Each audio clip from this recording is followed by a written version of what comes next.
بسم اللہ الرحمن الرحیم اللہم یا رحمن یا رحیم ویا ارحم الراحمین وصلی علی من ارسلتہ رحمتا للعالمین۔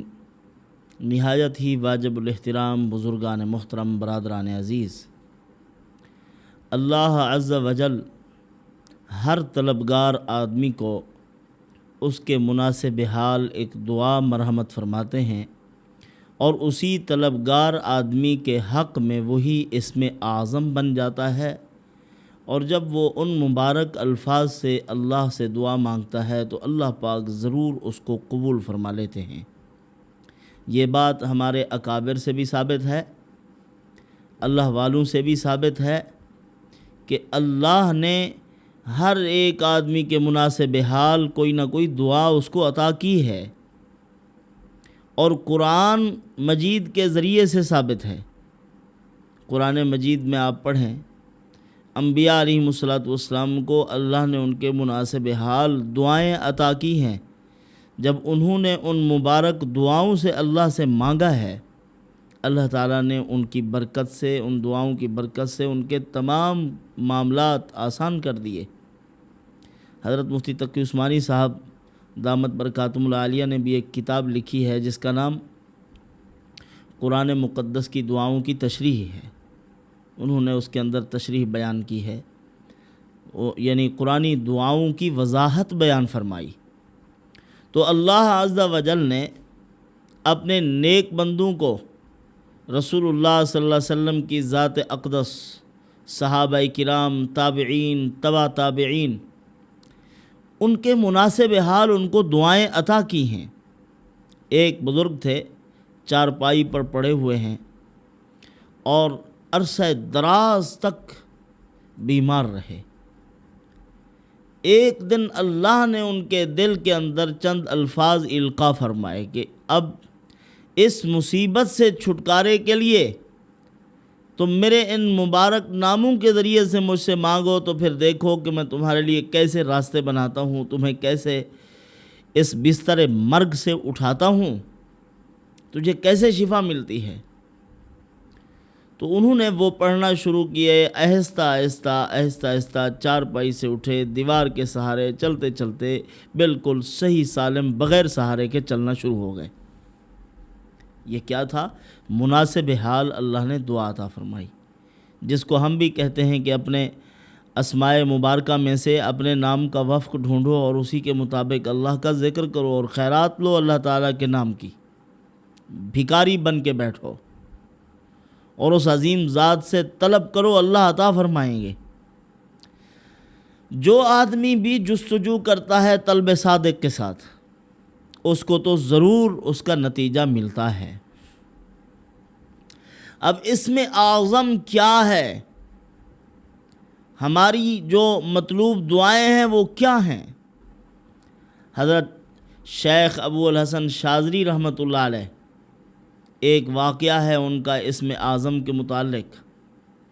تو اس واقعے سے ایک تو اسم اعظم کے بارے میں تحقیق ملتی ہے، اور دوسرا یہ ہے کہ حضرت سید ابو الحسن شاذلی رحمۃ اللہ علیہ کے اعلیٰ مراتب بھی معلوم ہوتے ہیں کہ یہ شخص ولایت کے اعتبار سے، اللہ کے تعلق کے اعتبار سے کس مقام پر فائز تھا۔ فرماتے ہیں کہ میں ایک مرتبہ اپنے شیخ، اپنے بزرگ اللہ والے سے ملاقات کے لیے گیا، شیخ عبدالسلام ابن مشیش رحمۃ اللہ علیہ۔ ان کی خدمت میں بیٹھا ہوا دل میں سوچ رہا ہوں کہ آج حضرت سے پوچھوں کہ حضرت مجھے کوئی ایسا نام، کوئی ایسی دعا جو اسم اعظم کا مقام رکھتی ہو بتا دیجئے۔ ابھی میرے دل میں یہ خیال امڑ رہے تھے، اسی دوران حضرت کا ایک چھوٹا سا بچہ ساتھ تھا، تو اس نے میری ٹھوڑی پکڑ کر کہا کہ چچا جان، اسم اعظم تو آپ کے اندر موجود ہے، اللہ کا مبارک نام آپ کے اندر موجود ہے، یہ نہیں کہ وہ نام مبارک ہے ہی نہیں آپ کے پاس۔ اب حضرت عبدالسلام ابن مشیش رحمۃ اللہ علیہ نے فرمایا کہ حضرت جو بات آپ کے دل میں آ رہی تھی وہ میرے بیٹے نے آپ کو جواب دے دیا ہے۔ یعنی حضرت ولایت کے اعلیٰ مقام پر فائز تھے، اور ان کے اعلیٰ مرتبے کی ایک بہت بڑے ولی اور بزرگ اور ان کے بیٹے سے نشاندہی کی گئی، اور یہ بتلایا گیا کہ من کان للہ کان اللہ لہ، جو اللہ کا ہو جاتا ہے اللہ اس کے ہو جاتے ہیں، پھر اس کے دل سے جو بھی دعا نکلتی ہے اللہ اس کو قبول کرتے ہیں۔ ایک بزرگ تھے، ان کی حکایت بیان کی گئی، حکایت کے اندر ایک دعا بھی بتلانا مقصود ہے۔ حضرت مطرف بن عبداللہ ابن ابی مصعب المدنی رحمۃ اللہ علیہ، انہوں نے علامہ دمیری رحمۃ اللہ علیہ کی کتاب الحیوان، اس کے اندر سے یہ نکالا ہے، حیات الحیوان للدمیری، جلد نمبر 1 اور صفحہ نمبر 190، اس کے اوپر یہ دعا لکھی گئی اور ایک واقعہ بیان کیا گیا۔ واقعہ کیا؟ حضرت مطرف بن عبداللہ رحمۃ اللہ علیہ فرماتے ہیں کہ ایک مرتبہ میں خلیفہ منصور کی خدمت میں حاضر ہوا، وہ بڑی پریشانی کی کیفیت میں بیٹھے ہوئے اور ان کے جسم سے پریشانی کے آثار، بڑی ٹینشن میں ہیں۔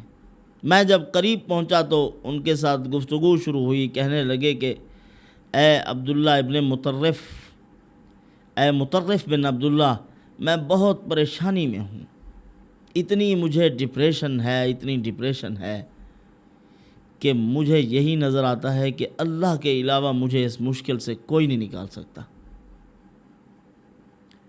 انہوں نے ایک واقعہ سنایا ان کو کہ حضرت ایک دعا بتلاتا ہوں، آپ یہ دعا پڑھیں، جب یہ پڑھیں گے تو اللہ تعالیٰ آپ کی پریشانی دور کر دیں گے۔ اور واقعے کے اندر ہی دعا بتلائی گئی۔ واقعہ یہ ہے، حضرت حسن بصری رحمۃ اللہ علیہ کے ایک شاگرد تھے، اور بصرہ میں ایک آدمی کے کان میں مچھر چلا گیا اور وہ بہت آگے ہو گیا۔ وہ آدمی بہت پریشان، ڈاکٹروں کے پاس جو اس وقت کے ماہر طبیب تھے ان کے پاس گیا، وہ مچھر نہ نکلے۔ تو وہ بصرہ والا آدمی گیا حضرت حسن بصری رحمۃ اللہ علیہ کے ایک شاگرد کے پاس، ان کو جا کر یہ واقعہ بتلایا، کہا کہ مچھر گھس گیا ہے، اب باہر نہیں نکل رہا، میری نیند حرام ہے۔ اندر سے آوازیں اور زوں زوں کی آواز، تو میں بڑا پریشان ہوں۔ تو انہوں نے فرمایا کہ دیکھو، آپ میرے استاذ کی ایک دعا جو میرے استاذ کو صحابہ کرام سے ملی ہے، اور صحابہ کرام کو وہ دعا حضرت اعلیٰ ابن حضرمی رضی اللہ تعالیٰ عنہ کے واسطے سے نصیب ہوئی ہے، وہ دعا ذرا پڑھ لیں اور پھر دیکھیں کہ کیسے یہ چیز نکلتی ہے آپ کے کان سے۔ انہوں نے کہا بتلائیے۔ انہوں نے بتلایا کہ حضرت کی ایک دعا ہے جو انہوں نے لقدق میدان میں پڑھی تھی، جہاں بے آب و گیا ایک وادی ہے، جہاں پانی کا دور دور تک کوئی نام و نشان نہیں۔ ان کے لشکر کے لوگوں نے حضرت سے درخواست کی کہ پانی چاہیے، حضرت نے اسی وقت اللہ سے دعا مانگی اور پرندے کے پر کے برابر ایک بدلی آئی، اور بڑھتے بڑھتے وہ اتنی برسی کہ وہ انہوں نے خود بھی پیا، جانوروں نے بھی پیا، اور اپنا جمع بھی کر لیا، پانی مشکیں بھر لی۔ اللہ تعالیٰ نے اتنی پانی عطا فرما دیا۔ اور آگے راستے میں سمندر آئے، ایسا گہرا کہ جس کی موجوں کو دیکھ کے ہم گھبرا گئے، اس کو آج تک کسی نے عبور نہ کیا اور پھر کوئی عبور کر بھی نہیں سکے گا۔ جب اس کے کنارے پہنچے تو حضرت نے وہی دعا پڑھی، اللہ کے مبارک نام لیے، فرمایا دوڑا دو گھوڑے۔ ہم نے دوڑا دیے گھوڑے، تو فرمایا کہ ہمارے جو گھوڑوں کے کھر تھے وہی پانی سے گیلے نہیں ہوئے، اللہ نے ایسے راستے بنا دیے پانی کی سطح آب پر، سطح آب پر اس طرح کے راستے تیار ہو گئے کہ کمال ہو گیا، اللہ تعالیٰ نے ہمیں پار کر دیا۔ تو ریت کے صحرا ہے، وہاں اللہ تعالیٰ نے پانی کا انتظام کیا، آگے سمندر ہے تو ان سے اللہ نے عبور کرایا، اسی دعا کی برکت سے۔ کہا کہ وہ بتلائیے، یعنی یہ طریقہ تعلیم کا ہوتا تھا، ایک آدمی کو پہلے دعا نہیں، اس کو ترغیباً واقعہ بیان کیا جاتا تھا، تڑپ اٹھتی تھی، وہ بتلائیے کون سے الفاظ ہیں۔ اور یہی طریقہ تعلیم محمد الرسول اللہ صلی اللہ علیہ وسلم نے بھی اختیار فرمایا طلب بڑھانے کے لیے صحابہ کرام کی، کہ یہ پورے تیار ہو جائیں اس عمل کو لینے کے لیے۔ هل ادلکم علی تجارۃ تنجیکم من عذاب علیم، اللہ نے فرمایا کیا میں تمہیں ایسی تجارت نہ بتاؤں جو تمہیں دن قیامت کے عذاب علیم سے، دردناک عذاب سے نجات دے؟ تیار ہو گئے، ضرور بتلائیے۔ تو اللہ رب العزت کا بھی یہی انداز، رسول اللہ صلی اللہ علیہ وسلم کا، اللہ کے نیک بندوں کا، کہ طلب بڑھ جائے تو انہوں نے بتلایا کہ پڑھو ذرا، یا علیو یا عظیمو یا حلیمو یا علیم، یہ مبارک نام انہوں نے پڑھے، اور پڑھتے ہی جب اس نے شروع کیے تھوڑی مقدار میں ان اسماء مبارکہ کو پڑھا، فوراً اس کے کان سے مچھر نکلا اور دیوار سے ٹکرا کے مر گیا۔ اللہ تعالیٰ نے اس طرح نجات عطا فرمائی، اور مردودوں کو مچھر سے مروایا بھی ہے، نمرودوں کو اللہ تعالیٰ نے مچھر کو ان کی ہلاکت کا باعث بنا دیا۔ جو کہتا تھا لے آؤ خدائی فوج، بڑے بڑے لشکر، میں لڑتا ہوں، اللہ تعالیٰ نے فرمایا مچھر سے مرواؤں گا تجھے، مقابلے کی صلاحیت و طاقت نہیں ہوگی، خدائی کا دعویٰ صرف خدا کو جچتا ہے بس، اللہ کے علاوہ جو بھی بڑی بات اپنے چھوٹے منہ سے نکالے گا اللہ اس کو ذلیل و رسوا کر دیں گے۔ تو حضرت مطرف بن عبداللہ رحمۃ اللہ علیہ فرمانے لگے خلیفہ منصور کو کہ وہ دعا آپ پڑھ لیں ذرا، تو اسی وقت وہ اٹھے اور 2 رکعت نماز ادا کی۔ 2 رکعت نماز ادا کرنے کے بعد قبلہ رخ بیٹھے رہے خلیفہ منصور، اور اس دعا کو پڑھنا شروع کیا، اور پھر حضرت کی طرف متوجہ ہوئے، کہنے لگے یا تو اس پریشانی سے میں پگھل رہا تھا اور میری کیفیت ایسی تھی، نہ مر رہا تھا نہ جی رہا تھا، لیکن جب یہ الفاظ پڑھے، ان الفاظ مبارکہ کی برکت سے اللہ نے ایسی تسکین اور تسلی دل میں نازل کر دی ہے، میری پریشانی دور ہو گئی ہے۔ تو مناسب حال اسماء مبارکہ، اللہ تعالیٰ نے انبیاء علیہم الصلاۃ والسلام کو مناسب حال اسماء عطا فرمائے۔ یعقوب علیہ الصلاۃ والسلام کے مناسب حال، ان کو اللہ نے ان پریشانیوں اور مشکلات سے نکلنے کے لیے دعا عطا کی، فاللہ خیر حافظا وہو ارحم الراحمین۔ ایوب علیہ الصلاۃ والسلام کو بھی ارحم الراحمین والی دعا عطا کی، ربی انی مسنی الضر وانت ارحم الراحمین۔ اور اسی طرح حضرت سلیمان علیہ الصلاۃ والسلام کو ان کے مناسب حال دعا عطا فرمائی، ربی ہب لی ملکا لا ینبغی لأحد من بعدی انک انت الوہاب، مناسب حال دعا ہے۔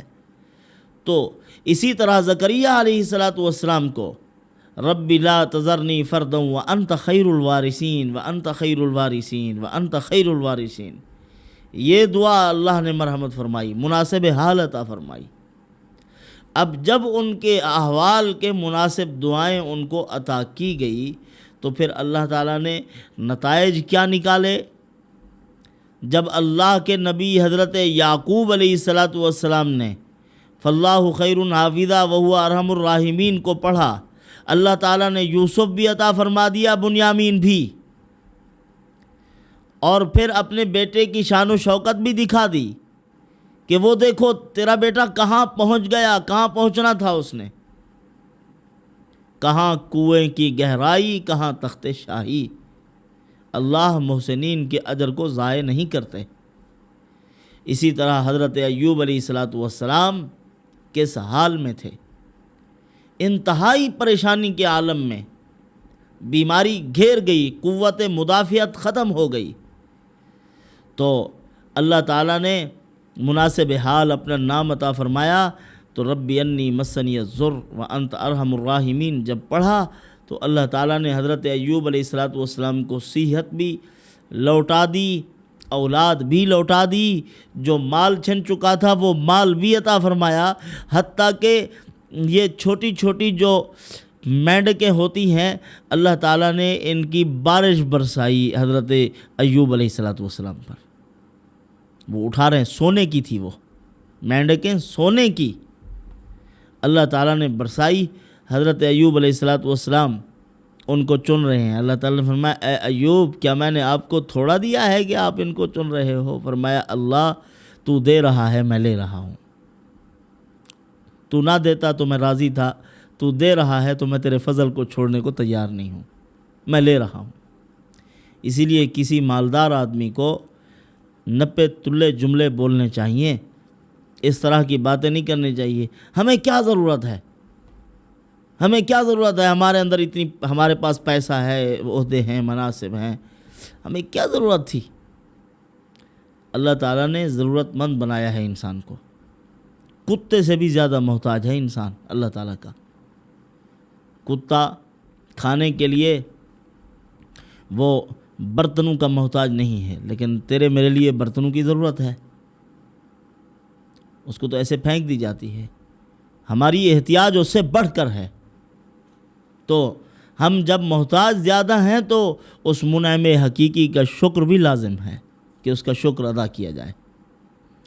اسی طرح حضرت سلیمان علیہ السلام کو اللہ تعالیٰ نے مناسب حال دعا عطا فرمائی۔ یہ الفاظ ہیں، یہ پڑھ لو آپ۔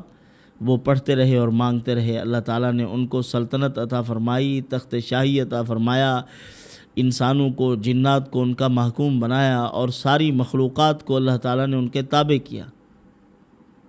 تو ایوب علیہ السلام کی دعا، رب ھب لی ملکا لا ینبغی لأحد من بعدی انک انت الوہاب، تو وہاب ہے، یا وہاب کا کثرت سے ورد کرنا چاہیے۔ تو مناسب حال ذکر عطا کیا۔ اسی طرح زکریہ علیہ السلام اللہ تعالیٰ سے دعا مانگ رہے، اے پروردگار میری اولاد نہیں ہے، میرے جو رشتہ دار ہیں ان رشتہ داروں میں مجھے نظر نہیں آ رہا کہ کوئی بیت المقدس کا والی بنے، اے رب کریم میں تجھ سے دعا مانگتا ہوں تو مجھے اولاد عطا فرما دے جو میرے لیے میرے بعد میں دین کو زندہ کرنے والی ہو، اللہ کے دین کا درد رکھنے والی ہو۔ اللہ تعالیٰ نے ان کی دعا کو قبول فرمایا، شرف قبولیت بخشا اور بیٹا عطا فرمایا۔ حضرت یحییٰ علیہ السلام فرمایا حل تعلم لہ سمیہ، ایسا نام سنا گیا کہیں؟ کیسا مبارک نام عطا کر دیا گیا، لم نجعل لہ من قبل سمیہ، اس سے پہلے اس نام کا کوئی آدمی پیدا نہیں ہوا۔